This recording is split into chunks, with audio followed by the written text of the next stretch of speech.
Halo pemirsa, selamat pagi. Saya Chandra Dewi kembali hadir dalam Cerdas 5 Menit. Dan topik kita kali ini yaitu membahas seputar reksadana saham small mid cap.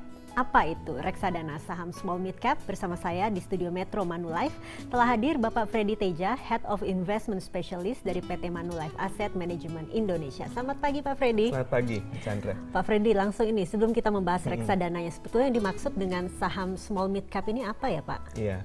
Di Indonesia ada 500 perusahaan yang sahamnya diperdagangkan di bursa. Itu yang membentuk IHSG atau Indeks Harga Saham Gabungan. Dari sekitar 500 perusahaan tadi, saham-sahamnya itu dikelompokkan menjadi 3 bagian. Salah satunya adalah small dan mid cap tadi. Nah, untuk menentukan kelompok mana saham itu dia berada, kita harus tahu kapitalisasi pasar atau market cap. Gitu. Market cap itu apa? Itu adalah jumlah saham yang beredar dari satu perusahaan dikali dengan harganya. Jumlah dikali harga itu akan membentuk satu nilai. Bisa miliaran, puluhan miliar, bahkan triliunan. Ya, nah total kapitalisasi pasar dari sekitar 500 saham tadi yang membentuk IHSG per akhir tahun 2013 itu 4.200 triliun. Nah, kita sudah tahu totalnya, kita juga sudah tahu masing-masing saham tadi kapitalisasi pasarnya berapa, baru kita ranking dan kita kelompokkan. Bagaimana pengelompokannya? Yang persentasenya 3% atau lebih dari 4.200 triliun tadi itu masuk dalam kapitalisasi besar atau big cap atau yang sering kita dengar dengan blue chip. Sementara yang persentasenya antara 1-3% itu kita bilang medium cap atau mid cap. Dan yang di bawah 1% persentasenya itu adalah small cap. Jadi berarti saham small mid cap ini perusahaan yang baru beroperasi? Baru beroperasi atau masa pertumbuhan.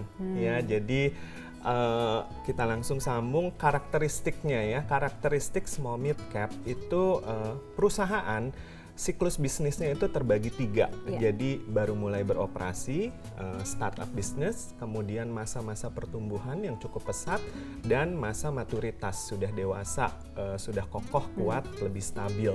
Nah, saham small mid cap biasanya ada di tahap siklus bisnis baru mulai sampai tumbuh berkembang.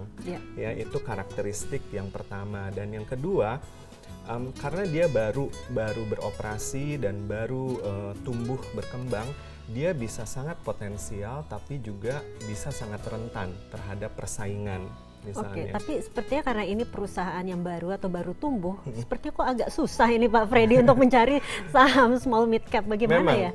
Memang cukup sulit untuk menemukan saham small mid cap yang baik karena bedanya lagi dengan saham-saham big cap atau blue chip, kita bisa dengan mudah menemukan informasinya di media, di koran. Misalnya ada satu perusahaan besar, PT ABC gitu ya.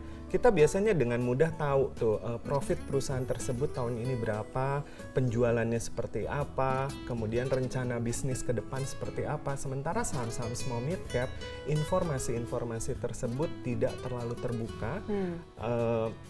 Lebih sulit untuk menemukannya. Oke Pak Freddy, ini sebagai penutup bagi orang awam seperti saya ini Pak Freddy ya, yang sepertinya masih belum paham juga dan juga belum memiliki keahlian untuk menemukan saham small mid cap. Apa yang bisa saya lakukan? Ya, berinvestasi di saham small mid cap memang cukup sulit, dan karena karakteristiknya yang unik tadi, saham small mid cap itu potensi imbal hasilnya tinggi, tapi juga risikonya juga tinggi gitu ya. Seharusnya saham-saham small mid cap itu hanya menjadi pelengkap dari portfolio gitu ya, dan tidak perlu sulit-sulit karena ada solusinya. Banyak juga reksadana yang khusus berinvestasi di saham-saham small mid cap tadi.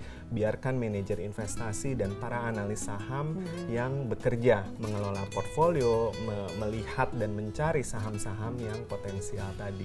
Oke, baik Pak Freddy, terima kasih atas informasi dan waktunya Pak. Dan demikianlah Cerdas 5 Menit, Cerdas Finansial untuk episode kali ini. Saya Chandra Dewi, sampai jumpa. Thank you. Dipersembahkan oleh